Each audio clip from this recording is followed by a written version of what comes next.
గారు కూడా వెయిట్ చేస్తున్నారు. గంగాధర్ గారు గుడ్ మార్నింగ్.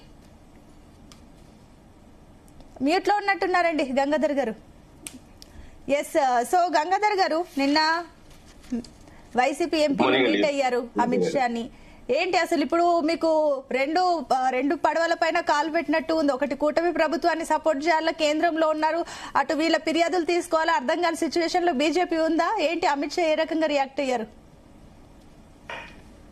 ఈ చర్చ వేదికలో కూర్చున్నటువంటి మనందరికీ కూడా నమస్కారాలు. ఓకే మేడం, మరి ఇప్పుడు ప్రస్తుతం అయితే రకరకాల సమావేశాలు పార్లమెంట్ లో మరి ఎంపీల ప్రతిపక్షమైన స్వతత్వమైన మరి ఎవరైనా సమాధానం కలవడం గ్రూప్ గా అందరూ ఎంపీలు వెళ్ళి కలుసుకుంటూ ఆ చర్చ వేదిక ఉంది కాబట్టి సో అంశం ఇప్పుడు గ్రామంలో జరిగిన ఘటనలో అయితే మాత్రం కాదు. అక్కడ పార్లమెంట్ లో మీకు మంత్రులు మంత్రులు అందుబాటులో ఉంటారు. ఆ సమయంలో వాళ్ళు వెళ్ళి కలిశారు. ఎందుకంటే ఎంపీలు కలగడంలో కలుగుతారు. అదే ప్రశ్న తీసి ఎన్డీఏతో మళ్ళీ జగన్మోహన్ రెడ్డి టచ్ మాట ఎక్కడ కూడా మరి కొన్ని పత్రికలు రాసాయి, కొన్ని ఛానల్లో చెప్పారు. అంటే మరి టచ్ లో ఉన్నారని అంటున్నారు. సడన్ గా ఎంపీలు వచ్చి కలిశారు, మరి ఉన్నారా టచ్ లో?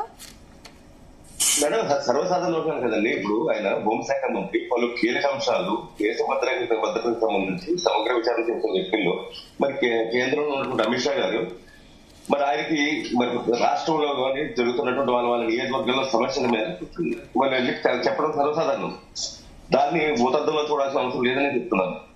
ఇంకోటి మన నిన్న ఏదైతే మన వైసీపీ వాళ్ళు చేసిన యాత్రలో మరి వైసీపీ కార్యకర్త అనిల్ కుమార్ అనేటువంటి ఒక కుర్రాడు విపరీతంగా మందు తాగి ఒక అబ్బాయిని, ఒక వ్యాపారి, కూరగాయల వ్యాపారిని గడ్డం మునేశ్వరరావు అని చాగళ్ల మండలం మల్లవరం గ్రామానికి చెందినటువంటి మునేశ్వరరావు అనే అతన్ని గుద్దడం జరిగింది.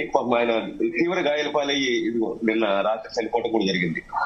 మరి ఇవన్నీ కూడా మరి మధుసూదన్ రెడ్డి గారు కూడా కొంచెం ఆలోచించుకోవాలి. కార్యకర్తలు ర్యాలీ వస్తున్నారంటే ఇట్లా మందులు బిర్యానీలు తినేసి విచ్చలవిడిగా బైకులు నడిపి, కార్లు నడిపి, ర్యాష్ డ్రైవింగ్ చేసి మరి ప్రజల ప్రాణానికి ముప్పు తెలిపించేటువంటి కార్యక్రమాలకి మరి జగన్మోహన్ రెడ్డి గారు స్వస్థ పలకాలని చెప్పి మేము కోరుకుంటున్నాం. కార్యకర్తలు కూడా తన సూచనలు చేయాలి. ఎందుకంటే ఇప్పుడు వాళ్ళు చేసే కార్యక్రమాలు ఇప్పుడు ప్రజల్లోకి వెళ్ళాలనుకుంటారు కాబట్టి వెళ్ళాలి. ఎన్డీఏ కూటమిలో ఏదో తప్పులైతే చూపించాలని వాళ్ళు ప్రయత్నం చేస్తున్నారు. ఏదైనా ఎక్కడైనా సరే ఒక కార్యకర్తకి ఏదైనా అన్యాయం జరిగితే అది ఓదార్పు పేరుతో భారీ బహిరంగంగా ర్యాలీలు పెట్టి ఏదో మానవ సంచారం కలిసి మొత్తం అంతా గ్రామాన్ని కానీ సిటీని కానీ 4 రోడ్ల జంక్షన్ బ్లాక్ చేసేసి ఏదో జన ప్రవాహం చూపించాలని తాపత్రయం చేస్తున్నారు తప్ప ఇక్కడ ప్రజా ప్రయోజనం అయితే లేదు. ఎందుకంటే ఇప్పుడు నిన్న అంతా లక్షలాదిగా జనం తరలి వచ్చేసారంటే మరి 155 నుంచి మరి 11 గంట పడిపోయారు. ఆ అమ్మాయిని ఉండాలి కదా.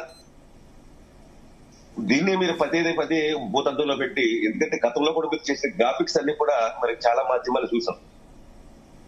ఇప్పటికైనా జిమ్కి లాపేయండి, ప్రజాక్షేత్రంలోకి వెళ్తారు కాబట్టి గంగాధర్ గారు, సరే మీరు అన్న పాయింట్స్ కన్సిడర్ చేసినప్పటికీ వైసీపీ ఎంపీలు చేసిన వినతుల్ని ఏ రకంగా తీసుకుంటున్నారు, కన్సిడర్ చేస్తున్నారా? ఆ విషయాలకు సంబంధించి ఏ రకంగా రియాక్ట్ అవ్వబోతున్నారు?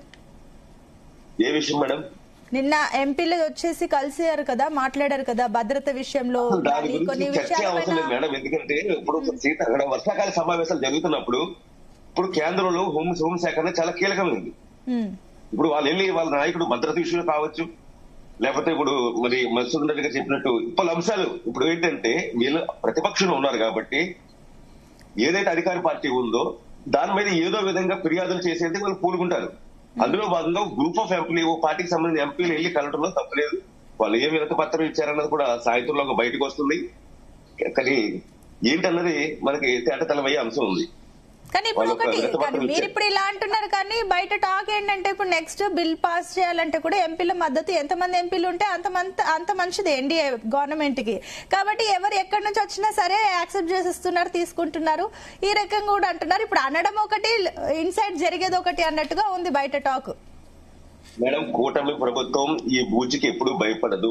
మీరు గతంలో మీరు చూసారు లేదా కానీ వాజ్పేయి గారి ప్రభుత్వంలో ఒక్క ఓటు తేడాతో ఆయన ప్రధానమంత్రి పదవిని కూడా తృణప్రాయంగా వదిలేశారు.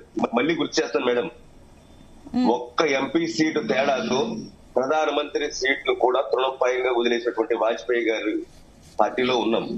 ఇది ఎన్డీఏ కూటమి మేడం. మేము ఎవరో కోసం వాళ్ళ స్వలాభం కోసం, మా స్వలాభం కోసం ఆ ఎంపీని మచ్చిక చేసుకోవాల్సిన బాధ్యత, మచ్చిక చేసుకోవాల్సిన పని అసలు ఎన్డీఏ కూటమికి లేదు. మాకు సరైన బలం ఉంది. ఇప్పుడు మీరు ఏదైతే ఇప్పుడు రాబోతున్న బిల్లు మహిళా రిజర్వేషన్స్, మహిళా రిజర్వేషన్ విషయంలో మరి రాజశేఖర రెడ్డి గారు గతంలో ముఖ్యమంత్రిగా ఉన్నప్పుడు ఆంధ్రప్రదేశ్ తెలంగాణ విడిపోక ముందు మరి అసెంబ్లీలో కూడా చాలా సార్లు తీర్మానం చేసినటువంటి దాఖలాలు ఉన్నాయి. మరి ఇప్పుడు ఎందుకు మహిళా రిజర్వేషన్ సపోర్ట్ ఆల్రెడీ మేము ఇచ్చేసాం. కాబట్టి కాంగ్రెస్ పార్టీ మూలాలు కాంగ్రెస్ ఉంది కాబట్టి కాంగ్రెస్ పైన ఏం చేస్తుందో కింద వీళ్ళు అది చేస్తారు. ఎప్పుడు కూడా ప్రజా వ్యతిరేక సమస్యల మీద పోరాటం చేస్తున్నటువంటి ఎన్డీఏ కూటమిని ఏదైతే సరైన గాడిలో పెట్టాలని చెప్పి మరి ప్రియతమ ప్రధానమంత్రి గారు నరేంద్ర మోడీ గారు, రాష్ట్రంలో ముఖ్యమంత్రి చంద్రబాబు నాయుడు గారు, ఉప ముఖ్యమంత్రి మరి పవన్ కళ్యాణ్ కూడా చాలా చక్కటి మరి పాలన అందిస్తున్న సమయంలో ఏదో విధంగా రాళ్ళు వేయాలని ఏదో చేస్తున్నారు తప్ప మరి వైసీపీ చేసేటట్లు మాత్రం ఎలాంటి రకాల నిజాలు ఏం చెప్తాను. ఇప్పుడు వీళ్ళ ఎంపీలు ఖచ్చితంగానే మాకు మద్దతు ఇస్తేనే మేము రేపు పెట్టబోయే బిల్లులో గెలుస్తామన్నమాట వాస్తవం కాదు. రద్దు చేస్తాం. ఎందుకంటే సార్ ప్లీజ్ మీరు మాట్లాడుతున్నప్పుడు నేను రాలేదు, నేనేమైనా తప్పులు మాట్లాడుతుంటే ఖచ్చితంగా మీరు ఎంత మధ్యలో రావడం సంస్కారం కాదు. కానీ ఒకటి వాళ్ళ సపోర్ట్ ఉంది కదా, ఇప్పుడు ఒకటి వైసీపీ ఎంపీల నుంచి కూడా సపోర్ట్ ఉంది కాబట్టి దాన్ని కన్సిడర్ చేయ అవసరం లేదు అంటే అది కరెక్ట్ కాదు. వాళ్ళు సపోర్ట్ చేస్తున్నారు. పార్లమెంట్ లో ప్రజాహితం కోసం తీసుకొచ్చే ఏదైనా సరే అంశానికి వాళ్ళు నిజంగా విజ్ఞులైతే దాన్ని సమర్థించాలి. దీనికి ప్రతిపక్షంలో ఉన్న వ్యతిరేకించాలి, అధికార పక్షంలో ఉన్న సమర్థించాలి కాదండి. అది ప్రజలకి ఏ విధంగా ఉపయోగపడుతుంది అన్నది ఒక లోక్సభ ఎంపీగా ప్రజల నుంచి ఎన్నుకోబడి పార్లమెంట్ అట్లాంటప్పుడు ఇతర పార్టీల మద్దతు ఎందుకు అడుగుతామనంటే బిల్ పాస్ అవ్వాలని. అధికార పార్టీ చేసింది వినండి మేడం, అధికార పార్టీ చేసింది కదా, మేము దీనికి మద్దతు ఇవ్వంటే అంటే మంచి సంస్థలు తీసుకొచ్చి మీరు మద్దతు ఇవ్వరా? దీనికోసం ఇలా మంచి చేసుకోవాల్సిన పని లేదు మేడం. మేము ఖచ్చితంగా 3 బిల్లులు త్వరలో ప్రవేశపెడుతున్నాం. ఈ వర్షాకాల సమావేశంలోనే FCRA బిల్లు రద్దు, ఏదైతే మరి విదేశాల నుంచి మరి ఫండ్స్ తెచ్చి మత మార్పిడికి పాల్పడుతుందో దాన్ని ఖచ్చితంగా రద్దు చేస్తామని చెప్పి అమిత్ షా గారు చెప్పారు. నెక్స్ట్ మహిళా రిజర్వేషన్ బిల్లు, అలాగే నియోజకవర్గాల పెంపుదల కూడా మరి ఈ సెషన్ లోనే క్లోజ్ చేశారు. వీళ్ళు మద్దతు ఇచ్చినా ఇవ్వకపోయినా మాత్రం ఖచ్చితంగా చట్టాలు చేసి తీరుతారని చెప్పి మరి సుధాకర్ గారు గుడ్ మార్నింగ్. సో మీకు ఆల్రెడీ పార్టీల పరంగా అంత క్లారిటీ వచ్చేసింది ఆల్రెడీ. సో నిన్న జరిగిన పరిణామాన్ని అసలు ఏపీ రాజకీయాలని ఏ రకంగా అర్థం చేసుకోవాలి, మీ పాయింట్ ఆఫ్ వ్యూ ఏంటి ఇక్కడ? ముందుగా ప్యానెల్లో ఉన్న సభ్యులకు, మీకు, అలాగే జీవీక్షకులందరికీ కూడా